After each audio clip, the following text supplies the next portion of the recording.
Hello, and welcome to my thoughts while standing in the queue.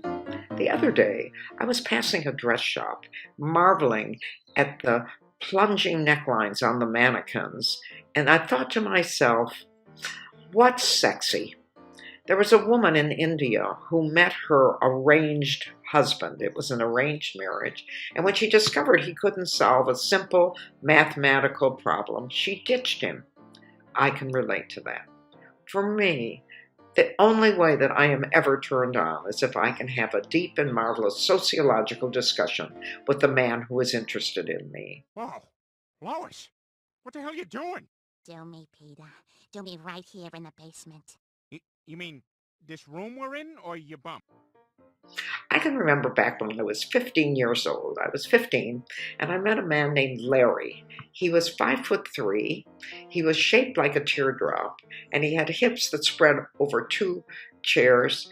He was balding, and he had huge front teeth. He was without doubt the homeliest boy I had ever met. He asked me out on a date, and I thought it was going to be horrific.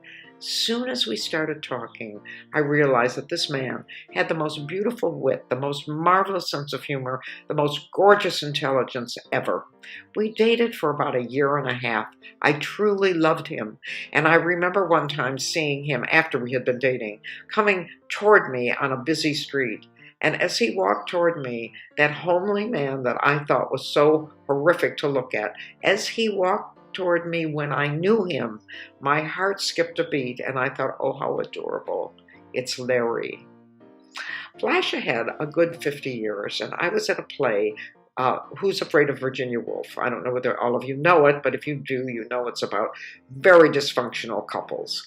And as I sat in the front row, because I hear nothing, a man walked in who was absolutely huge. He was as wide as he was tall. He was no taller than 5 feet tall. He had a long beard, and he looked like a plainclothes Santa Claus. He sat down and took up 2 seats in the front row, put on his briefcase, put that down, put his little cap on, put little leather things behind his ears to direct the sound at his ears. He was horrific to look at and horrific to sit next to. At the end of the first act, I turned around to all the people assembled in the theater, and I said to them, boy, those people on stage are really fucked up, aren't they? And the man, whose name was David, turned to me and said, may I take you out for lunch? I have been seeing him for the next, 6 or 7 years. He's a delight. He is the smartest man I know. And when it comes to intelligence and wit, nobody can match him. To me, he is one of the most beautiful people I've ever met.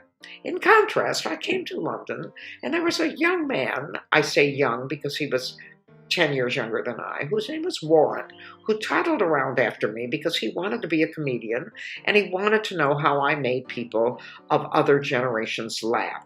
I assured him that I did that because I was funny. However, he wanted to see me in action.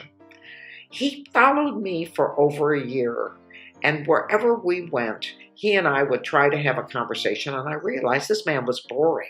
He simply did not have an IQ to speak of. He had lived in London all his life, and he kept getting lost all the time. It would take us hours to get everywhere because until I figured out that I had to look up how to get places on the internet, I would go with him expecting him to take me, and he just never could find anything. We didn't have any kind of a discussion that indicated that he had any sense of reason, any sense of the bigger picture, and to add to it, he was a bigot. After a while, I said to him, why don't you follow someone else around? Because, frankly, you are not interesting me at all.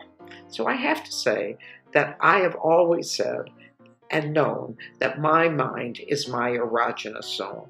I thought, however, as I got older, I would become more tolerant of stupidity. But I have not. The truth is that I can be instantly turned on by anybody with a beautiful mind. I think that they're quite the sizzling gentleman. However, it seems to me that I'm not turning them on. Could it be that they think I'm stupid?